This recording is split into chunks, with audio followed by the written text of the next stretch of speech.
Hello साथीहरू, यो एकैछिन अन्तिमसम्म हेर्नु होला है।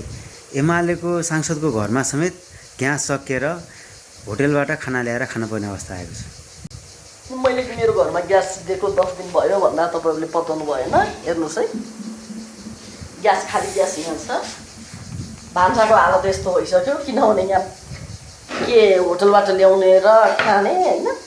अनि यो पाइप यहाँ चाहिँ लथालिङ्ग छ। अब तपाई भन्नुस्, यो बालन सरकारले गर्न खोजे चाहिँ के हो के? केपीले त घर घरमा ग्यासको पाइप जोडेको थियो हैन भने। यो नयाँ सरकार आएपछि झिकेर फाल्दै क्या हो?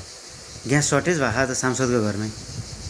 हामीले त केपीको पालामा, शेरे प्रचण्डको पालामा ग्यास कहिले अभाव भोग्न परेकै थिएन। हाफ सिलिन्डर बोकेर घर लानै परेको थिएन। अहिले चाहिँ गर्न खोजे के हो के? सांसदहरू समेत यही होटेलबाट ल्याएर खान परेपछि हामी सर्वसाधारणको घरमा नहोस् बरु ग्यास, सांसदको घरमा चाहिँ कसरी हुन्छ? आपूर्ति गरिदिनु पर्यो के, पठाइदिनु पर्यो कि ग्यास।